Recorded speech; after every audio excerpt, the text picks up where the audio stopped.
Nucleus Properties Close Encounter, brought to you by Nucleus Properties. Nucleus Villas and Apartments, Kochi, Kottayam.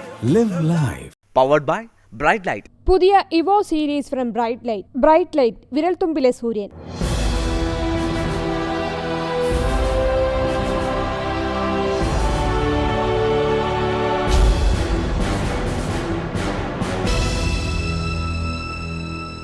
നമസ്കാരം. Close എൻകൗണ്ടറിലേക്ക് വീണ്ടും സ്വാഗതം. P C ജോർജാണ് close encounter. വളരെ നന്ദി P C George. Kerala Congress P C ജോർജിനെ അയോഗ്യനാക്കാൻ പോവുകയാണ്. MLA സ്ഥാനം രാജിവെച്ച് മറുപടി കൊടുക്കാനാണോ ആലോചിക്കുന്നത്? ഞാൻ അങ്ങനെ ആലോചിച്ചില്ല. കാരണം പൂഞ്ഞാറിലെ ജനങ്ങൾ വോട്ട് ചെയ്ത് ഞാൻ MLA ആയത്. അതിപ്പോൾ ആരുടെയെങ്കിലും വേറെ മാണി ഗ്രൂപ്പിൻ്റെ ഔദാര്യമില്ല. ഇതൊക്കെ ധാർമ്മികത പ്രശ്നമാണ് നികേഷ്. എന്താണെന്ന് ചോദിച്ചാൽ ഇപ്പോൾ ഈ അരുവിക്കര തെരഞ്ഞെടുപ്പ് ഞാൻ സ്ഥാനാർത്ഥി നിർത്തി SDP. അപ്പോൾ അത് നമ്മളെ ഉദ്ദേശിച്ചിടത്തിൽ ഒരു പരാജയമായിരുന്നു. ഞാൻ പരാജയം അംഗീകരിക്കുന്നത് തോൽവിയായിട്ട് സമ്മതിക്കണം. ഞാൻ സമ്മതിക്കുന്നു. അത് സംഭവിച്ചെന്താണെന്ന് വെച്ചാൽ പ്രത്യേക ഒരു സാഹചര്യമായിരുന്നു. അതിന് മറ്റു വശങ്ങളിലേക്ക് കടക്കുന്നില്ല. വളരെ നിർബന്ധമായി 14,000 കൂടുതൽ വോട്ടുകളുണ്ട്. അത് നമ്മുടെ ഈ SDP അതൊരു രാഷ്ട്രീയ അബദ്ധമായി പി സി ജോർജ് അബദ്ധമായി സംശയം. ഞാനത് തുറന്ന് സമ്മതിക്കാനുള്ള രാഷ്ട്രീയ അബദ്ധമായി, രാഷ്ട്രീയമായ തെറ്റായ കണക്കൂട്ടലായിപ്പോയി. അതിൻ്റെ പ്രസിഡൻ്റ് എന്ന് പറയുന്നത് ഞാനല്ല. SDP പ്രസിഡന്റ് വിഷ്ണുപുരം അതുപോലെ തന്നെ VSDP JHRM SDPI ഇവരെല്ലാം വേറെ കുറേയേറെ സംഘടനകൾ, ഇവരെല്ലാം കൂടി പറഞ്ഞ കണക്കനുസരിച്ച് എന്ത് കാണിച്ചാലും 14,000 വോട്ടുണ്ട്. അപ്പോൾ അതിൽ കൂടുതലുള്ള കുറയേണ്ട കാര്യമില്ല, നമ്മൾ ഇറങ്ങിക്കഴിയും. ആ നിലയിലാണ് നമ്മൾ ഒരു മത്സരരംഗത്ത് വന്നത്. ഞാൻ ആദ്യം വേണ്ടെന്ന് പറഞ്ഞത്. ഇവരെല്ലാം കൂടെ ആഗ്രഹപ്രകാരം ചെയ്തത്. ആരാണ് ചതിച്ചത്? പിന്നെ ചതിച്ചതല്ലത്.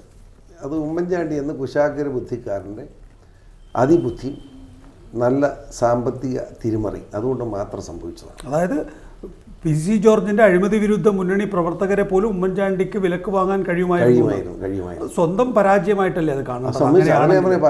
ആദ്യമായി നികേഷ് ചോദിക്കുക, ഞാൻ പറഞ്ഞല്ലോ നമുക്ക് പറ്റിയ ജീവിതത്തിൽ അധികം അബദ്ധം പറ്റാത്ത ഒരാളായി. എനിക്ക് ജീവിതത്തെ പറ്റിയ ഒരു പരാജയം വന്നതിനെ സമ്മതിച്ചല്ലോ. പക്ഷേ ഈ അഴിമതി വിരുദ്ധ മുന്നണിയോടൊപ്പം നേരത്തെ പറഞ്ഞ കുറച്ച് സംഘടനകളുണ്ടായിരുന്നല്ലോ. പി സി ജോർജ്, താങ്കൾ ഒരു പരിണതപ്രജ്ഞനായ രാഷ്ട്രീയ നേതാവാണ്. കേരള രാഷ്ട്രീയത്തിൽ പയറ്റിത്തെളിഞ്ഞ ആളാണ്. ഈ പറയുന്ന സമുദായ സംഘടനകൾ ഇവർ പറയുന്നത് പോലെ വോട്ടുകളില്ല എന്നും, ഇങ്ങനെ സമുദായത്തിൻ്റെ പേരിൽ ആളുകൾ ഇന്നത്തെ കാലത്ത് വോട്ട് ചെയ്യില്ല എന്ന് മനസ്സിലാക്കാൻ എന്തുകൊണ്ട് പറ്റിയില്ല? തെറ്റാണ്. നികേഷിനെ കാഴ്ചപ്പെടുത്തിട്ട് സമുദായത്തിൻ്റെയും ജാതിയുടെയും മതത്തിൻ്റെ പേരിലാണ് വോട്ട്. അതാണ് പറ്റിയത്. ഞാൻ ഒരു കാര്യം ഈ അരുവിക്കര തെരഞ്ഞെടുപ്പ് പഠിച്ചു. ജാതി സംഘടനകളെ വിശ്വസിക്കാൻ പാടില്ല. ഒരു രാഷ്ട്രീയ സാഹചര്യം, രാഷ്ട്രീയ മുന്നണിയല്ലാതെ ജാതി രാഷ്ട്രീയത്തിനപ്പുറത്ത് ജാതി സംഘടനകൾ, അവരെ വിശ്വസിച്ച് രാഷ്ട്രീയ രംഗത്ത് പ്രവർത്തിക്കുന്നത് ശരിയല്ല. അവർക്ക് അപ്പപ്പോൾ കിട്ടുന്ന ലാഭത്തിൻ്റെ അടിസ്ഥാനത്തിൽ അവർ തീരുമാനങ്ങൾ മാറ്റും. ഇതിൽ പല സംഘടനകളും പണം വാങ്ങി തന്നെയാണ് വോട്ട് മറിച്ചത്, ഉമ്മൻചാണ്ടിക്ക് വോട്ട് കൊടുത്തത് എന്ന് ഞാൻ പറയുന്നില്ല. കാരണം ഞാൻ കാണാത്തത് ഞാൻ ഒരിക്കലും പറയില്ല. പക്ഷേ വ്യക്തിപരമായി വോട്ടർമാർ പണം വാങ്ങുന്നു എന്ന് പറയുന്നതിനപ്പുറത്തേക്ക് ഈ പറയുന്ന VSDP അടക്കമുള്ള സംഘടനകൾ മൊത്തത്തിൽ വോട്ട് കച്ചവടം ചെയ്തു എന്ന് വിശ്വസിക്കാനല്ലേ പി സി ജോർജിൻ്റെ മുമ്പിൽ തെളിവ്? സത്യസന്ധമായി ഞാൻ അങ്ങനെ വിശ്വസിക്കുന്നില്ല. എനിക്കിപ്പോഴും അത് വിശ്വാസം വന്നിട്ടില്ല. പക്ഷെ ഒരു സത്യം പറയാം, നമ്മൾ വളരെ പ്രതീക്ഷയോടെ കാത്തിരുന്ന പല ബൂത്തുകളുണ്ട്. ഒരു ഉദാഹരണം പറഞ്ഞാൽ, ഞാൻ വോട്ട് ബഹിഷ്കരിച്ചിരിക്കുന്ന ഒരു കോളനി, ഒരു കൊച്ചു കോളനിയാണ്, 30 വെച്ച് വോട്ടുകൾ. ഞാൻ അവിടെ ചെന്നു, അവരുമായിട്ട് സംസാരിച്ചു. ഞാൻ നിസ്സാരമായി ചെയ്യാവുന്ന ചെറിയ ചെറിയ കാര്യങ്ങളുടെ പേരിലാണ് അവർ ബഹിഷ്കരണ ബോർഡ് എടുത്തു മാറ്റി. VSDP നമ്മുടെ AC സ്ഥാനാർത്ഥിയുടെ പടം വെച്ചു, മുഴുവൻ വോട്ട് ചെയ്യുന്നു, ഉമ്മമാരിൽ പോകുന്ന സത്യം ചെയ്തു. ഞാൻ നോക്കിയപ്പോൾ ആ ബൂത്തിൽ 0 വോട്ട്. അവിടെ ആരും വോട്ട് ചെയ്തിട്ടില്ല. സത്യം ചെയ്തതാണ്. ആ വോട്ട് എങ്ങനെ പോയി വെച്ചാൽ പണത്തിൻ്റെ പേരിലാന്ന് ഉറച്ച് ഞാൻ വിശ്വസിക്കുക. പണം കൊടുത്താൽ, ഞാൻ കേട്ടത് പണം കൊടുത്താൽ വോട്ട് മേടിച്ചെന്ന്. അതൊക്കെ നേതാക്കന്മാർ പണം വാങ്ങിയതല്ല, അനുയായികൾ തന്നെ പണം വാങ്ങിയിട്ടുണ്ട് എന്നാണ് ഞാൻ കരുതുന്നത്. അത് വോട്ടർമാരെ അപകീർത്തിപ്പെടുത്തൽ കൂടിയാണ്. സത്യം പറഞ്ഞ അപകീർത്തിപ്പെടുത്തലാണെങ്കിൽ കാശ് മേടിക്കാം, പറയരുതെന്ന്. കാശ് മേടിച്ചു എന്ന് എനിക്ക് ബോധ്യമുണ്ടാവുള്ളൂ. BJP കാണിച്ച് ഭീതിയിലാഴ്ത്തി അങ്ങനെയാണ് ഉമ്മൻചാണ്ടി വിജയിച്ചത്. അതെ, എന്താ സംശയം? പണമുണ്ട് ഇല്ലെന്ന്. പക്ഷേ ഇത് ഉമ്മൻചാണ്ടിയെ വല്ലാതെ ശക്തനാക്കി കളഞ്ഞില്ലേ? അടുത്ത നിയമസഭാ തെരഞ്ഞെടുപ്പിന് മുമ്പ് ഒരു മുന്നണി മാറ്റം പ്രതീക്ഷിച്ചിരുന്നു. പക്ഷേ അത് നിങ്ങൾ ഈ കാഴ്ചപ്പാടൊന്നും വെക്കണ്ട. എന്താണെന്ന് ചോദിച്ചാൽ, ഉമ്മൻചാണ്ടി അരുവിക്കര ജയിച്ചതുപോലൊന്നും കേരളത്തിൽ മറ്റു നിയമങ്ങളും നടക്കില്ല. ഞാൻ എന്താണെന്ന് ചോദിച്ചാൽ, ഇപ്പോൾ കേരളത്തിൽ എല്ലാവരും ചിന്തിക്കുന്നൊരു കാര്യമുണ്ട്. നമ്മുടെ കമ്മ്യൂണിസ്റ്റ് പാർട്ടിയുടെ പ്രവർത്തകർ ആലോചിക്കുന്നുണ്ട്. കമ്മ്യൂണിസ്റ്റ് പാർട്ടിയുടെ പ്രവർത്തകർ രക്തസാക്ഷികളാകുക RSSുമായിട്ട് സംഘടന നടത്തി. ആർക്ക് വേണ്ടി? ഇവിടുത്തെ ന്യൂനപക്ഷങ്ങൾക്ക് വേണ്ടി. അപ്പം ആർക്ക് വേണ്ടി CPM ബലിയാടാകുന്നുവോ, ആർക്ക് വേണ്ടി അവർ രക്തസാക്ഷികളെ സൃഷ്ടിക്കുന്നുവോ, ആ ആളുകൾ, ആ സമൂഹങ്ങൾ മുഴുവൻ UDF അധികാരത്തിൽ കൊണ്ടുവന്നു. പിന്നെ എന്തിന് രക്തസാക്ഷി ആകണം? കമ്മ്യൂണിസ്റ്റ് പാർട്ടിയുടെ പ്രവർത്തകർ ചിന്തിക്കേണ്ട കാലം കഴിഞ്ഞു. മാർക്സിസ്റ്റ് പാർട്ടിയുടെ നേതാക്കന്മാർ ചിന്തിക്കേണ്ട ഒരു കാര്യം, അതോടുകൂടി ഇവിടുത്തെ സംഘടന ഒഴിവാക്കാൻ പോവുക. വീണ്ടും ഇതിലേക്ക് വന്നാൽ അയോഗ്യനാക്കുന്ന നടപടികളെ എങ്ങനെയാണ് നേരിടുക? അയോഗ്യനാക്കണമെങ്കിൽ മാണിക്കതിന് കഴിയില്ലല്ലോ. ACDF എന്ന് പറഞ്ഞ സംഘടന കേരള കോൺഗ്രസ് അംഗീകരിച്ചാണ് KM മാണി തന്നെ നിയമസഭ പറഞ്ഞിട്ടുണ്ട്. ആ റെക്കോർഡിലുണ്ട്. ആ ACDFിൻ്റെ ഭരണഘടനയിൽ എഴുതി വെച്ചിരിക്കുക എന്താണെന്നറിയാമോ?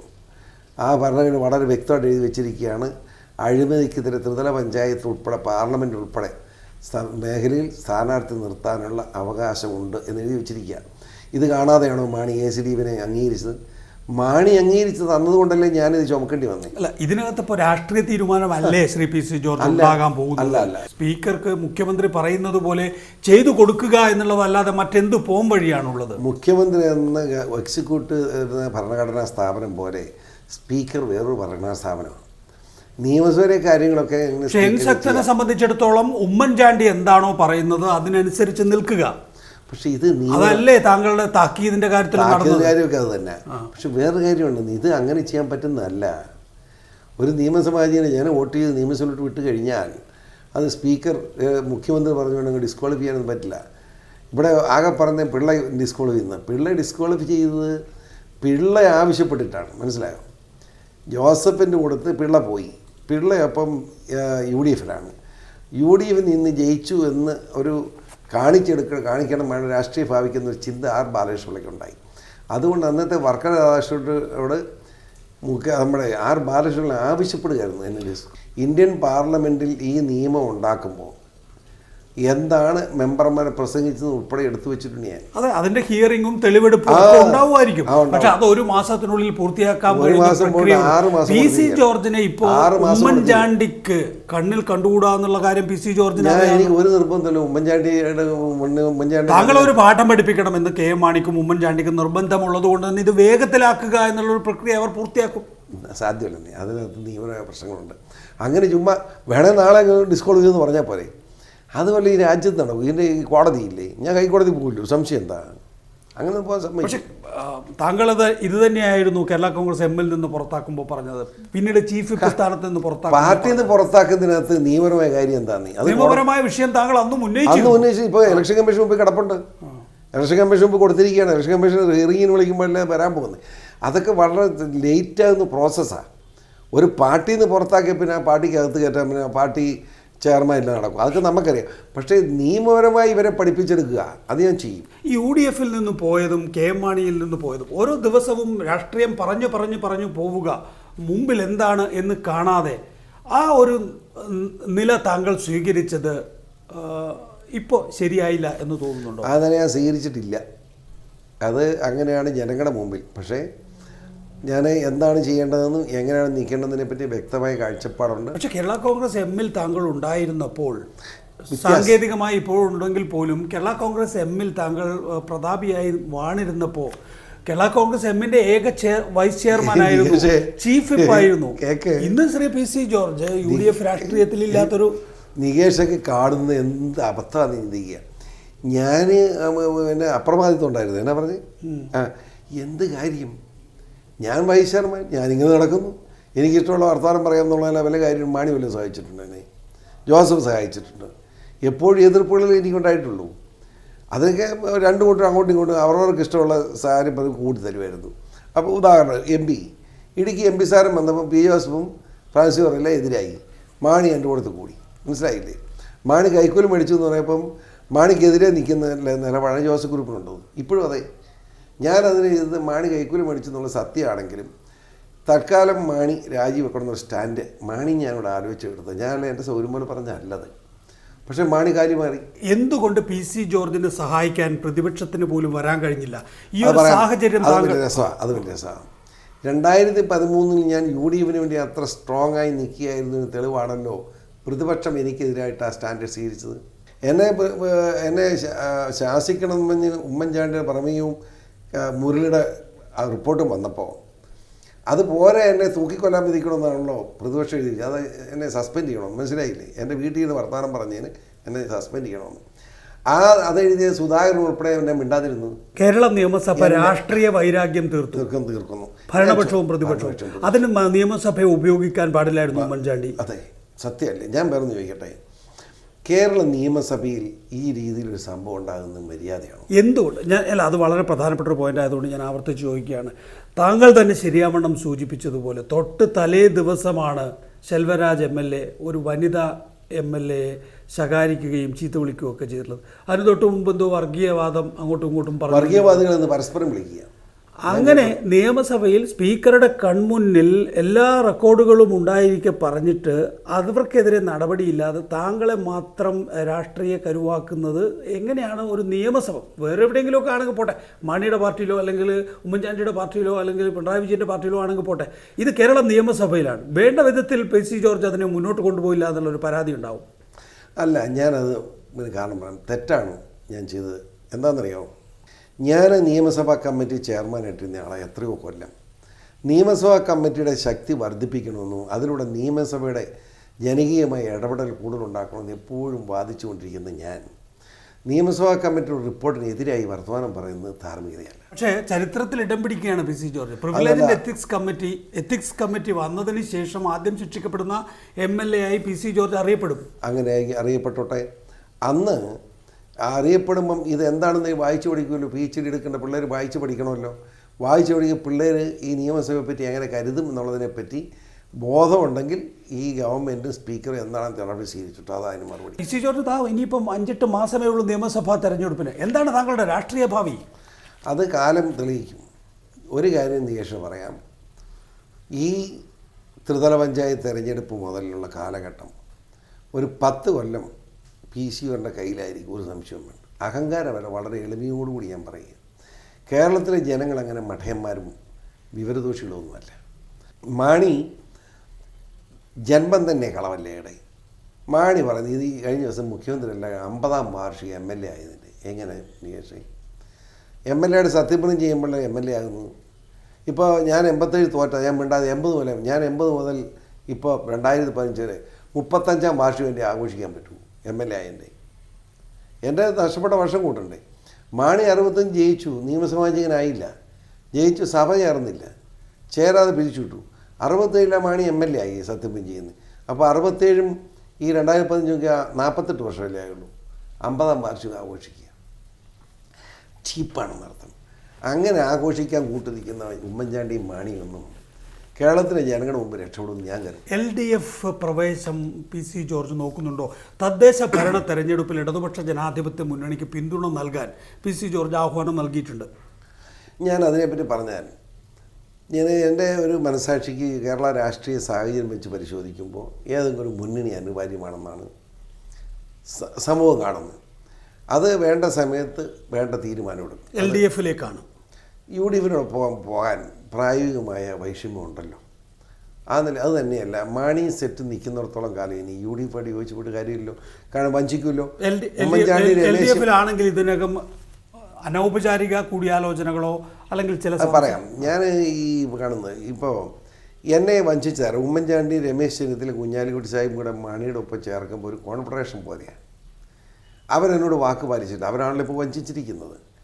പക്ഷേ കുഞ്ഞാലിക്കുട്ടി സാഹിബും രമേശും ആത്മാർത്ഥമായി ശ്രമിച്ചു നിൽക്കും. ഉമ്മൻചാണ്ടി ഒരു അഭിനയമായിരുന്നു, എനിക്ക് അതും അറിയാം, എന്തോ ആട്ടെ. പക്ഷേ ഈ ഉമ്മൻചാണ്ടി കുശാഗ്ര ബുദ്ധിക്കാരന്, കുടൽ ബുദ്ധിക്കാരന്, അത് മുഴുവനാണ് ഇപ്പോൾ മാണിയിലൂടെ എന്നെക്കിട്ട് പ്രയോഗിച്ചുകൊണ്ടിരിക്കുന്നത്. ആ പ്രയോഗം നടക്കട്ടെ. അതുകൊണ്ട് ഞാനങ്ങ് തോക്കുമെന്നൊന്നും ഞാൻ കരുതുന്നില്ല. നമുക്കിപ്പോൾ UDF അല്ലെങ്കിൽ ഉടനെ LDF അല്ലെങ്കിൽ UDF എന്ന കാഴ്ചപ്പാടിട്ട് ഇപ്പോൾ വലിയൊരു പ്രശ്നം ഉണ്ടായിട്ടുണ്ട്. ഇപ്പോൾ ഈ BJP മുന്നണി വളരെ ശക്തമാണ്. അപ്പോൾ അത് ഉമ്മൻചാണ്ടിക്ക് വലിയ ലാഭം ഉണ്ടാകുക. കാരണം ഹിന്ദു മതവിശ്വാസികളായ ആളുകളാണ് BJPയിലേക്ക് ഒഴുകുന്നത്. സ്വാഭാവികമായി അതിനോട് നഷ്ടം ഉണ്ടാകാവുന്ന ഇടതുപക്ഷ പാർട്ടികൾ കാണുന്നതാണ് ഉമ്മൻചാണ്ടിയുടെ കണക്ക്. അത് ശരിയാണ്. 10 പേരിൽ 6 പേരും LDFകാരായിരിക്കാൻ സാധ്യത, 4 അല്ലെങ്കിൽ 3 UDFകാർ വരുന്നു. അത് ഉമ്മൻചാണ്ടിക്ക് ഭരണത്തുടർച്ചയ്ക്ക് അവസരം ഒരുക്കും എന്നുള്ളതുകൊണ്ട് അങ്ങനെയാണ് ഉമ്മൻചാണ്ടി കണക്ക്. അതുകൊണ്ട് ഈ BJP ആയിട്ടുള്ള അഭിഹിത കൂട്ടുകെട്ടിലാണ് ഉമ്മൻചാണ്ടി ശ്രമിച്ചുകൊണ്ടിരിക്കുന്നത്. അതെവിടെ ചെന്ന് എത്തും എന്നുള്ളതാണ്. അപ്പോൾ വളരെ സീരിയസ് ആയി ഇടതുപക്ഷ മുന്നണി പല കാര്യങ്ങളും ചർച്ച ചെയ്യാനുണ്ട്. ഇവിടുത്തെ ന്യൂനപക്ഷം എന്ന് പറയുമ്പോൾ എത്ര ശതമാനം എന്നറിയാം? 31% മുസ്ലിം, 19 ക്രിസ്ത്യാനി. അപ്പോൾ 50% ഈ 50% ആയിരിക്കും ന്യൂനപക്ഷം ആര്, ഭൂരിപക്ഷം ആര് എന്ന് ചർച്ച ചെയ്യണ്ടേ. കേരളത്തെ സംബന്ധിച്ചിടത്തോളം ന്യൂനപക്ഷം ആരാന്ന് ചോദിച്ചാൽ ഇവിടുത്തെ പാവപ്പെട്ട ഹിന്ദു വിഭാഗം. ഈ ഇടതുപക്ഷത്തിന് ഇവരുടെ പിന്തുണയില്ല. താങ്കൾ നേരത്തെ പറഞ്ഞതുപോലെ അവിടാണ് ന്യൂനപക്ഷത്തിന് വേണ്ടി ഏറ്റവും കൂടുതൽ പോരാടുന്ന ഇടതുപക്ഷത്തിനൊപ്പം രക്തസാക്ഷികളെ സൃഷ്ടിക്കുന്ന പാർട്ടി CPM. പക്ഷേ ആ ന്യൂനപക്ഷ വോട്ട് മുഴുവൻ UDF-ന്. അപ്പോൾ RSSുമായിട്ട് വർഗീയ സംഘടന നടത്തേണ്ട ആവശ്യം എന്താണെന്ന് CPM-ൻ്റെ പ്രവർത്തകർ ആലോചിക്കണമെന്ന് ഞാൻ പറയുന്നു. ഒരു രാഷ്ട്രീയ കൊലപാതകം കേരളത്തിൽ തീരും, മനസ്സിലായില്ലേ? എന്തിന്? അവിടുത്തെ ഉന്നതരായ നേതാക്കന്മാർ പോലും വഴിവിട്ട നിലയിലും കള്ളക്കേസിലും പെടുത്തിക്കൊണ്ട് പോലും അവർ പീഡിപ്പിക്കുന്ന കാലം ഉമ്മൻചാണ്ടിയും കൂടെ കൂടിക്കൊണ്ട്, അതായത് UDF കൂടെ കൂടിക്കൊണ്ടല്ലേ അത് ചെയ്യുന്നത്. എന്നിട്ട് UDF വോട്ടും മേടിക്കുക. എന്തിന് ഈ രക്തസാക്ഷികളെ സൃഷ്ടിക്കുന്നു എന്ന് വളരെ ശക്തമായി ഇടതുപക്ഷ മുന്നണിയുടെ നേതാക്കന്മാർ, പ്രത്യേകിച്ച് CPM നേതാക്കന്മാർ ചർച്ച ചെയ്യണമെന്ന് എൻ്റെ അഭിപ്രായം. അതുപോലെ വരാൻ പോകുന്ന തെരഞ്ഞെടുപ്പിൽ ഇനിയിപ്പോൾ ഞാൻ വളരെ കാഴ്ചപ്പാടോട് പറയട്ടെ, നമ്മുടെ തിരുവിതാംകൂർ മേഖലയിൽ ഇവിടുത്തെ ന്യൂനപക്ഷ സമൂഹമായ ക്രിസ്ത്യൻ കമ്മ്യൂണിറ്റി വളരെ ശക്തമായി, പ്രത്യേകിച്ച് മലയോര മേഖലയിലെ കർഷകൻ മുഴുവൻ ഉമ്മൻചാണ്ടി കളിപ്പിച്ചിരിക്കുക, മാണി കളിപ്പിക്കുക, റബ്ബർ വലിയിടിവ്, കസ്തൂരി, ഇതെല്ലാം വഞ്ചനയാണല്ലോ. അത് യുദ്ധം ചെയ്ത് നിന്നാണ് ജയിക്കുന്നത്. റബ്ബറിൻ്റെ ഇതുപോലെ വഞ്ചന കാണിക്കാനില്ല. അതുപോലെ മാണി ക്രിസ്ത്യാനിയുടെ പാർട്ടിയാണെന്ന് പറഞ്ഞുകൊണ്ട് ക്രിസ്ത്യാനി ഇതൊരു സഹായം ചെയ്തിട്ടില്ല. അതൊക്കെ ക്രിസ്ത്യൻ കമ്മ്യൂണിറ്റിയുടെ ചർച്ചയാണ്. ഇവിടുത്തെ കർഷകർ, റബ്ബർ കർഷകർക്ക് 150 രൂപ മനുഷ്യൻ കളിപ്പിച്ചു എന്നുള്ള എല്ലാവർക്കും ബോധ്യമാണ്. പാലായിലുള്ള റബ്ബർ ഫാക്ടറി മാണിയുടെ ആളുകളാണ് അതിൻ്റെ എല്ലാം ചെയർമാൻ. 10-20 ലക്ഷം രൂപ വെച്ച് ഓരോ സൊസൈറ്റിക്ക് അവർ കൊടുക്കാനുണ്ട്. വ്യക്തിയുടെ പാലെടുത്തതിന് കാശ് കൊടുത്തിട്ടില്ല. അതിൻ്റെ ചെയർമാൻ ഇപ്പോൾ ജോയി എബ്രഹാം അവരുടെ ജനറൽ സെക്രട്ടറി MP-യാണ്. അതിനടുത്ത് കാശും ചോദിച്ചുകൊണ്ട് ചെല്ലുമ്പോൾ തല തപ്പിക്കോളാൻ പറയുക. ഇതൊക്കെ വലിയ പ്രശ്നം ഞങ്ങളുടെ മേഖല ഉണ്ടായിക്കൊണ്ടിരിക്കുകയാണ്. ഇതൊക്കെ പൊട്ടിത്തെറിക്കും. അതുപോലെ തന്നെ അടിസ്ഥാന നീതി ഭൂമിയുടെ 40 രൂപയായിരുന്നു, ഇപ്പോൾ എത്രയാണെന്ന് 205. അതിന് മുൻകാല പ്രാബല്യം വെച്ചിരിക്കുക. കഴിഞ്ഞ പോലെ 40 രൂപ ടാക്സ് അടച്ചവനും ഗതികേടില്ല. ഇപ്പോൾ എന്താണെന്നറിയോ, അവൻ ഇത്തവണത്തെ അവൻ്റെ ടാക്സ് ഇത്തവണക്കത്തെ 205 അടയ്ക്കണം. പഴയ 205 40 പോയിട്ട് 165 24% പലിശയും കൂടെ അടയ്ക്കണം. എങ്ങനെ ഇരിക്കും കൃഷിക്കാരൻ? വിടുക അവൻ. ചെറുകിട കച്ചവടക്കാരൻ്റെ ഗതി എന്താ? അവനും വിടുകയല്ല. അവൻ 100 രൂപയുടെ മുദ്രപത്രം എഴുതി അങ്ങോട്ടും ഇങ്ങോട്ടും അതിൻ്റെ അടച്ചിട്ടാകുമായിരുന്നു. മാണിത് 500 ആക്കി. ഭയങ്കര ബഹളം വെച്ച് ഇത്തവണ നിയമസഭയിൽ അത് 200 ആക്കി. എന്തിന് നേരെ 100-200 ആക്കി. പോരാ, രജിസ്റ്ററും ചെയ്യണമെന്ന് പറഞ്ഞു. ചെറുകിട കച്ചവടക്കാരൻ്റെ ഗതി എന്താ? റബ്ബർ സംഭരണം പ്രഖ്യാപിച്ചു. ഇതുവരെ റബ്ബർ സംഭരിച്ചിട്ടില്ല. വഞ്ചന മാത്രം മുതലാക്കിക്കൊണ്ട് കർഷകനെയും കർഷക വർഗത്തെയും നശിപ്പിക്കുക, അത് വളരെ സീരിയസായ പ്രശ്നമായി മാറും. അത് മുതലെടുക്കാൻ CPM-നും നേതൃത്വത്തിനും കഴിയുന്നു എന്നാണ് ഇവിടെ ചർച്ച ചെയ്യേണ്ടത്. അതിലൂടെയാണ് അടുത്ത തെരഞ്ഞെടുപ്പിന് വലിയ പരാജയം വരാൻ പോകുന്നത്. ഇവിടുത്തെ മലയോര മേഖലയിലെ കർഷകനും ഇവിടുത്തെ ന്യൂനപക്ഷങ്ങളും റബ്ബർ കൃഷിക്കാരനും ഒരു ശക്തമായ നിലപാടുണ്ട്. അവൻ ഇപ്പോഴും UDF മെൻറ്റാലിറ്റി നിൽക്കുന്നെങ്കിൽ UDF-യുടെ അകൽച്ച അവനുണ്ട്. ആ അകൽച്ച എങ്ങനെ മുതലാക്കാൻ പറ്റും എന്നുള്ള ഇവിടെ ചർച്ചയുണ്ട്. അത് മാന്യമായി മുതലാക്കാൻ കഴിഞ്ഞാൽ ഇടതുപക്ഷ മുന്നണി അധികാരത്തിൽ വരും. ഇല്ലെങ്കിൽ വീണ്ടും ഈ അഴിമതി ഗവൺമെൻറ്റിൻ്റെ തുടർച്ച കാണേണ്ട ഗതികേട് ഈ മലയോര മേഖലയിലെ കർഷകരും ന്യൂനപക്ഷങ്ങൾക്കും എല്ലാം ഉണ്ട്. കർഷകർ UDF ഏതാണ്ട് അസാധ്യമോ അപ്രായോഗികമോ ആയി നിൽക്കുകയാണ് PC ജോർജിന്റെ മുന്നിൽ. LDF എന്ന ഏക പോംവഴിയേ ഉള്ളൂ, അതോ BJP എന്ന സാധ്യത തേടുന്നുണ്ടോ?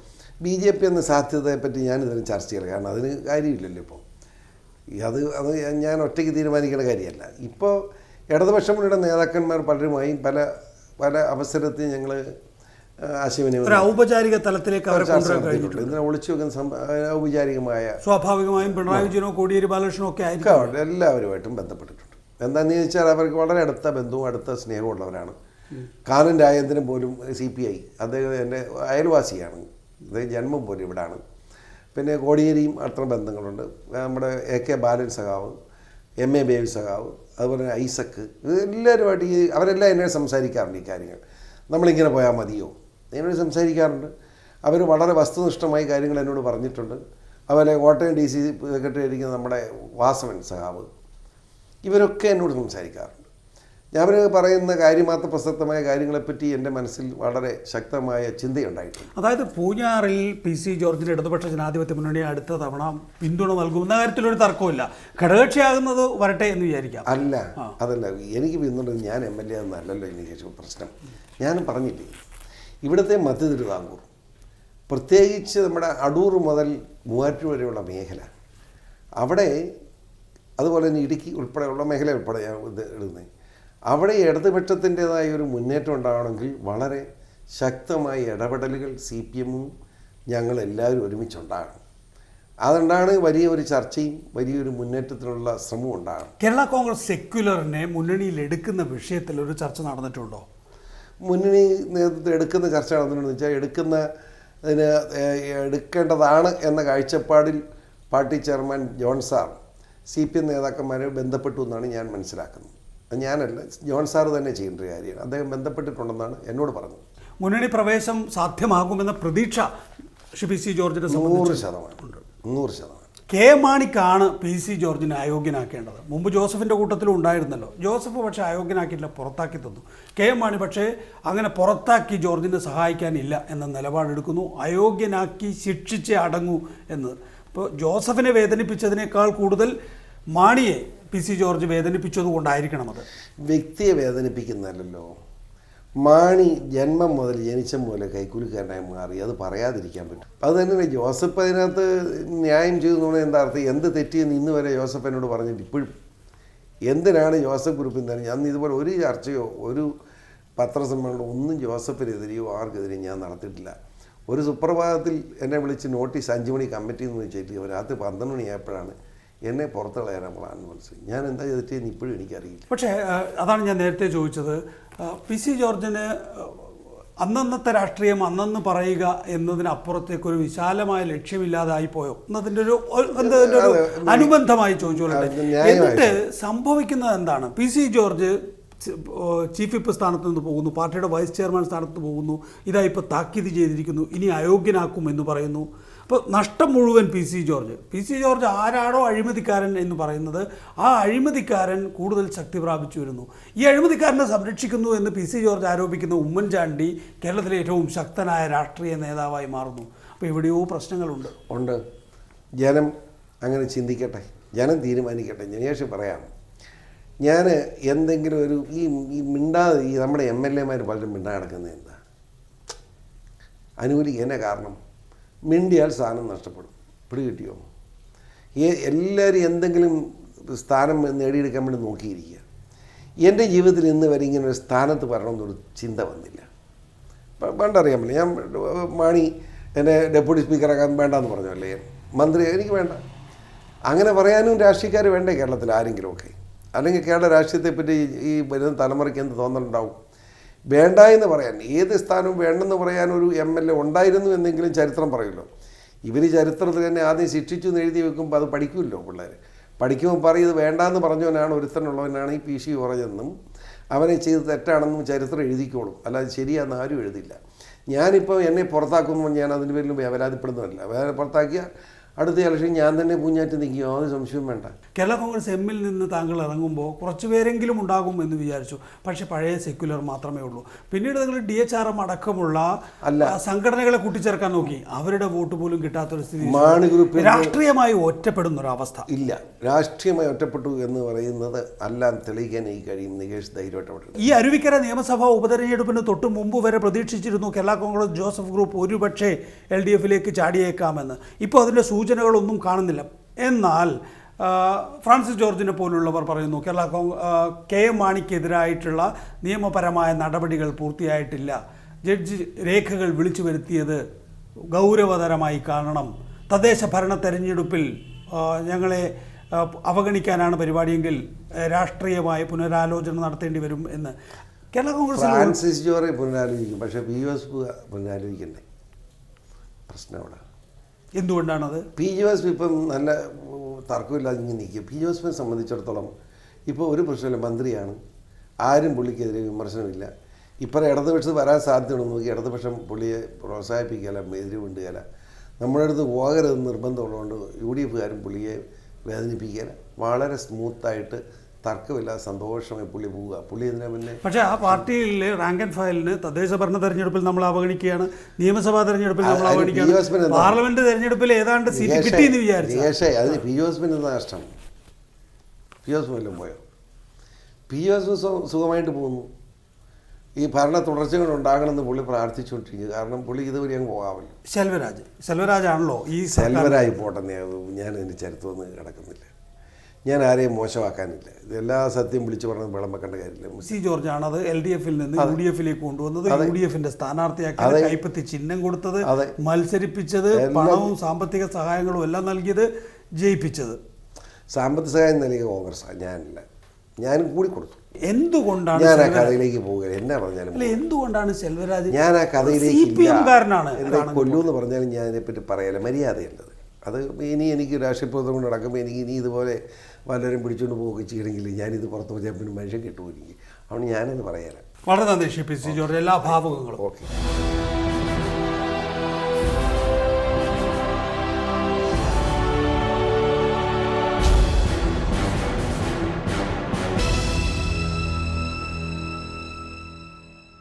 Nucleus Properties Close Encounter brought to you by Nucleus Properties.